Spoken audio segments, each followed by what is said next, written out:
და რა ხდებოდა რამდენიმე წუთის წინ გორში თამთა დოლენჯაშვილი გვეტყვის ის ჩაგურთება ახლა პირდაპირ ეთერში თამთა გისმენთ.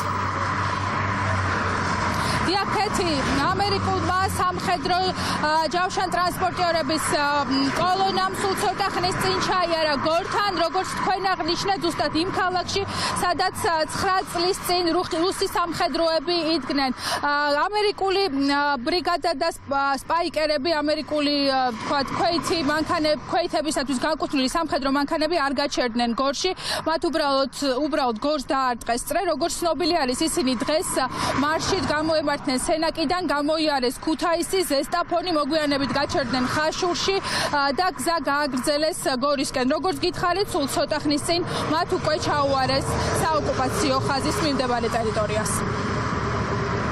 გამომდინარე იმ ფაქტიდან, რომ ცოცხალი ოკუპაცია ისევ გრძელდება, ის ფაქტი, რომ იმ ქალაქში ჩამოდის ნატოს სასწავლო ჯარი, არის ძალიან მნიშვნელოვანი იმ ქალაქისთვის, რომელიც 2008 წლის აგვისტოს ომის დროს იბომბებოდა. ჩვენთვის მნიშვნელოვანია ჩვენ პარტნიორებთან მეტი დაახლოება, მეტი თავსებადობა, რომელიც საბოლოო ჯამში მოემსახურება ქვეყნის თავდაცვითარების დაცვას და გაძლიერებას. პირველად მონაწილეობენ ამ სწავლებაში და საქართველოში პირველად არიან ამერიკული სტრაიკერები, რომლებიც წარმოადგენენ ძირითად კომპონენტს აი ამ კონვოის საგზაო მარშის ნაწილისა. და სულ რამდენიმე წუთის წინ ამერიკული სტრაიკერების ნაწილი უკვე შევიდა დედაქალაქში და ისინი ოდნავ მოგვიანებით განთავსდებიან ვაზიანის სამხედრო ბაზაზე.